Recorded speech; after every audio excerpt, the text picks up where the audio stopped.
இந்த இட்லிய வச்சு இப்படி ஒரு சூப்பரான இட்லி மஞ்சூரியன் ரெடி பண்ணலான்னா நீங்க நம்புவீங்களா? இதோட டேஸ்ட்டு சீரியஸா சொல்றேன், வேற லெவல்ல இருக்குங்க. நீங்க மறக்காம ட்ரை பண்ணி பாருங்க. அதுக்கு ஃபர்ஸ்ட்டு இட்லிய கியூபா கட் பண்ணிட்டு, எண்ணெய் சூடானதுக்கு அப்புறமா இட்லி எல்லாத்தையும் போட்டு நல்லா பொரிச்சு எடுத்துக்கணும். அதாவது கொஞ்சம் கோல்டன் ப்ரவுன் கலர்ல வர அளவுக்கு இருந்தா போதும்.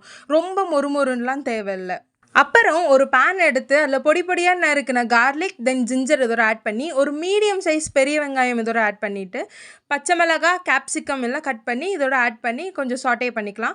சாஸ் எதுவும் தேவையில்லை. 2 பழுத்த தக்காளியை மிக்சியில் போட்டு அரைச்சி அதோட பியூரி இதோட ஆட் பண்ணி தேவையான அளவு உப்பு, மஞ்சள் தூள், மல்லித்தூள், தென் இன்னும் கொஞ்சம் ஸ்பைசியாக இருக்கிறதுக்காக சிக்கன் மசாலா இதோட ஆட் பண்ணிக்கிறோம்.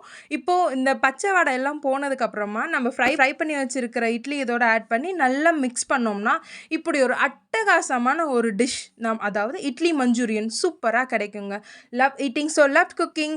இந்த ரெசிபி நீங்கள் மறக்காமல் ட்ரை பண்ணிவிட்டு கமெண்ட்டில் சொல்லுங்கள் எப்படி இருந்துச்சுன்னு. நெக்ஸ்ட் வீடியோவில் பார்ப்போம்.